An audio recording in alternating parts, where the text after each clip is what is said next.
Hello friends, नमस्कार। मेरा नाम विनायक वर्मा है और मैं एक रियल एस्टेट कंसल्टिंग फर्म को चलाता हूँ।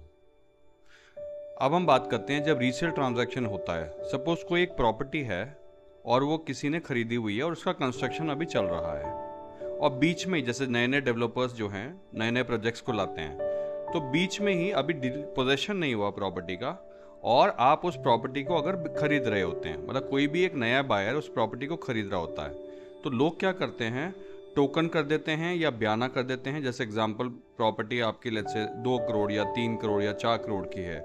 आपने क्या करा, आपने 5 लाख रुपए दे दिए और उसके बाद में आपको पता चलता है कि डेवलपर एनओसी नहीं दे रहा।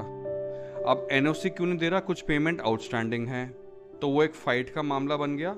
तो आप पहले क्या करें, जिस पर्सन से आप खरीद रहे हो प्रॉपर्टी, उनसे पहले एनओसी देख लें कि आपके पास सारे, देखिए डॉक्यूमेंट्स तो आप देखेंगे, बीबीए, अलॉटमेंट लेटर वो होना चाहिए, आपका जो रिसिप्ट्स हैं जिन्होंने पेमेंट की है वो सब होना चाहिए। उसके अलावा एनओसी भी इम्पॉर्टेंट है, उसके बाद आप ट्रांजैक्शन को इनिशिएट कीजिए।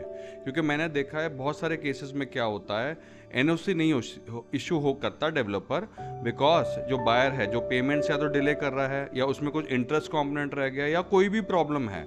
एनओसी का मतलब होता है नो ऑब्जेक्शन सर्टिफिकेट, यानी आपका जो ओरिजिनल बायर है वो डेवलपर को लिखते हैं कि मैं अपनी ये यूनिट जो है वो मैं सेल करना चाह रहा हूँ इन पर्टिकुलर पर्सन को, तो आप कृपया एनओसी इशू करें। तो डेवलपर वो एनओसी इशू करते हैं, उसके बाद आप जो नया जो बायर है उसको वो एनओसी देखनी है, उसके बाद ही आप ट्रांजैक्शन इनिशिएट कीजिए। ऐसा नहीं कि एनओसी हो नहीं पाती, लेकिन ये है कि बेकार में प्रॉब्लम हो जाती है, उसमें 1-1.5-2 महीना वेस्ट भी हो सकता है, कुछ प्रॉब्लम भी हो सकती है, कुछ इंटरेस्ट पेमेंट भी हो सकती है। तो क्लियर करें, उसके बाद ट्रांजैक्ट करें।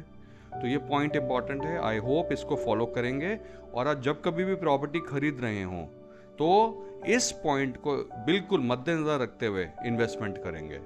हमारे साथ जुड़े रहें और ऐसे सीखते रहें। तब तक के लिए नमस्कार, थैंक यू सो मच।